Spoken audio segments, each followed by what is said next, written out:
Hi there, Huckleberry Brian again and Mark. Exercise number 3 for plantar fasciitis.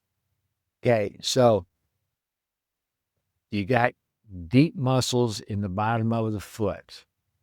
There's a whole bunch of them. They need to be activated because, again, those muscles get extremely weak, especially when you're used to walking with your arch collapsed or your foot flat all the time.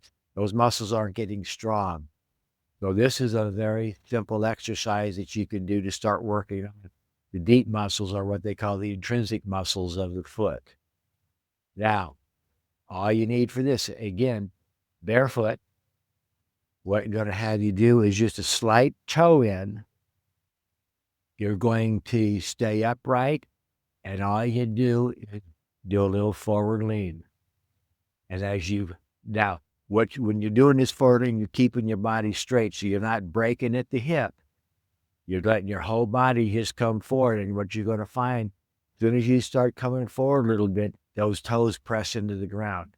They can't not. Now, what you want to distinguish between, before you do it, here's a way to set them.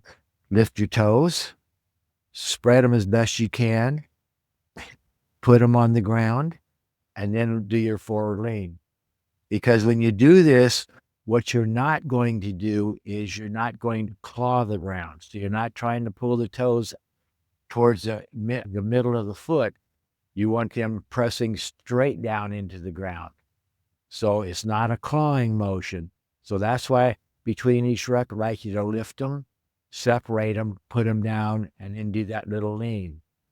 Now, you can make it a little bit more difficult when that becomes comfortable by toe tapping one and do it on one at a time. So you can progress it to that. Now, what I want you to notice is, and that's a great one, and again, on your reps and sets on all of these exercises we're showing you, we like between 5 and 10 reps a couple times a day. You're better off, in my opinion, doing less reps more often throughout the day than a lot of reps less often, because you're not really building muscle, you're training motor patterns. So I like to express this like you're training a skill. Okay. So we're doing it like this.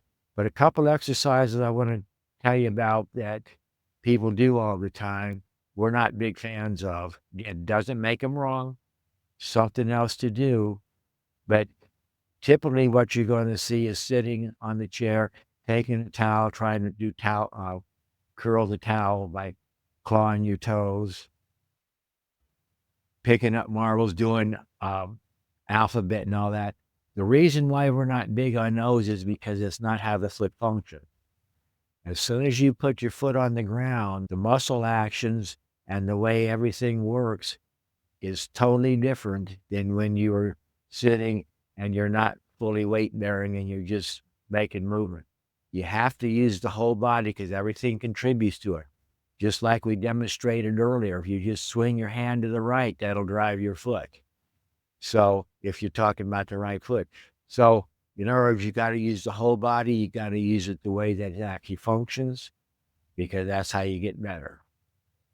Brian, take it home. Yeah, that was pretty good. I don't think I have anything else to say, but I like being on the ground. The ground reaction force does a lot to the body, and the way your foot absorbs impacts the way your hip and your back absorb. So if you have bad feet, poor feet, a lot of people have hip pain, knee pain, back pain because they're not absorbing the forces all the way up the chain. I mean, that's all I got. Very good. Thought you'd never shut up. Shut up. Thank you. My wife tells me that too. All right. Sorry. Very good. Everybody have a good beginning of the year. Let's keep it all good and safe for everybody. If you have further questions, contact us at fitness4lifept.com.